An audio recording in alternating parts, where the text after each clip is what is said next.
Hello there, it's Mrs. FB. I'm going to be talking today about your Zine project requirements regarding the atomic theory and explaining to you exactly what you will need to do for your magazine that you're going to be making. Hopefully you've already watched the What is a Zine video. If you have not yet watched that video, stop this one, go watch that one, then come back to this one. Page 1 is going to be your cover. If you're going to use construction paper, you must trim your paper to 8.5 by 11. That's so that we can make the copies. If you use our cardstock, then it's already the right size. On the front page, you're going to have the title of your zine, the name of your scientist, and the atomic theory. So it's pretty straightforward.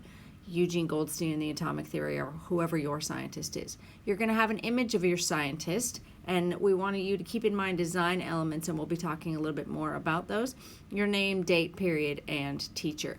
As you complete each of these, use the checklist to check them off. We've had many students do these and miss points because they missed some simple things, like they didn't put their name, date, period, and teacher. If you use the check sheet, then you will obviously know if you've done those or not. You can also have a friend go through the check sheet at the end to make sure you've not missed anything. Page 2 is going to be a well-developed paragraph, at least 5 to 7 sentences. It needs to be in your own words. You're going to write an overview of what that scientist's atomic theory is. And we'll be scoring some of the requirements for the zine, and your science teacher will be scoring some of the parts about the atomic theory and things like that. So be sure that you are keeping that in mind. You need to have some image related to the atomic theory, and then you're going to label this page Blank's atomic theory. So Eugene Goldstein's atomic theory, or whoever your person is.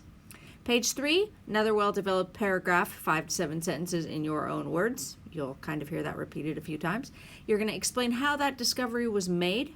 You need a second image of your scientist. It needs to be different than the cover image. And you can draw these if you want. Some kids get very creative and they're really good artists, but other students are not as good of artists. They just get them off the internet, and that is okay. You'll cut them out and paste them on. You're going to label this page How It Was Discovered, or Blank's Discovery. Page 4, draw a 3 or 4 frame comic strip using words and pictures. You can use stick figures, that's fine, and we'll show you some examples when you come in for the first day. You're going to come in 3 times. First day, little introduction, get your materials, get started. Second day will be a work day. The third day will be the day where everything, you're just doing last minute stuff, putting it all together. We're getting it copied, we're getting it stapled, you're getting it turned in, you're writing a little reflection.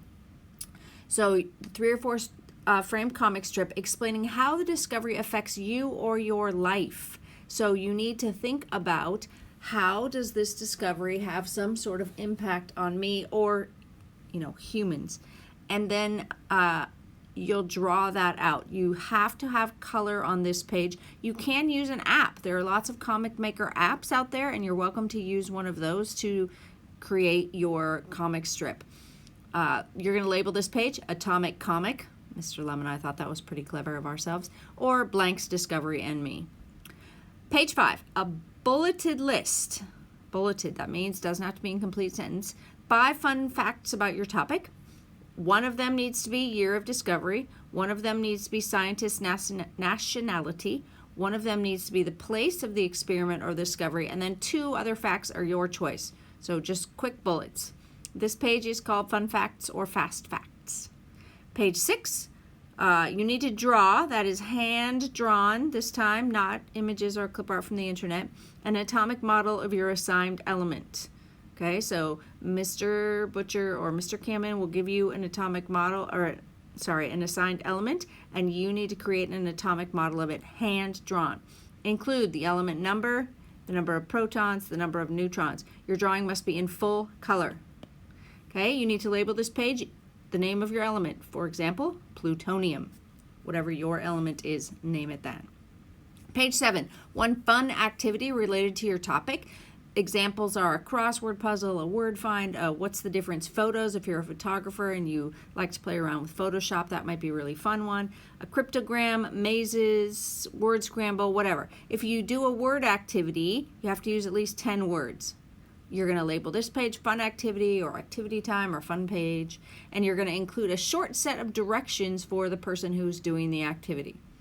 All right, and the last page, this is a fun one, is the About the Author page. That's you. It's 3 to 5 sentences about yourself written in third person, okay? He, she, not I, okay? Erin Fitzpatrick Bjorn is a librarian at Jesuit High School. In her free time, she likes to travel, take photographs, and knit. She also, coincidentally, likes to read. You're going to add a photo of yourself or a selfie. Take a selfie. You're going to print that out and put it in there. So that's kind of a fun opportunity. Works cited MLA format. Okay, this part maybe not as fun. 3 sources minimum, 2 from the Clark Library Resources page. No Wikipedia or any of that, no other wikis. Make sure you follow MLA format. Hanging indent should be 5 spaces. You will lose points if it is not 5 spaces. Alphabetical order. You will lose points if it is not in alphabetical order. Correct italics. You will lose points if you do not have correct italics. If you do not know how to do any of these things or you are confused, please ask for help. We're happy to help you. All right? And then you're going to label this page with 2 headers. About the author at the top before you put your author information, and then works cited underneath before you put your works cited page. At the bottom, a lot of kids lose points on this because they don't follow all the directions.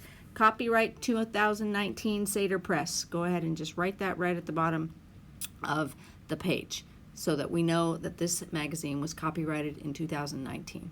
Okay, so those are the requirements of the zine. We'll show you quite a few examples of that and do a lot of talking about what we mean by design elements, but you will want to keep those in mind when you come to class. So we are looking forward to seeing you soon. Thanks.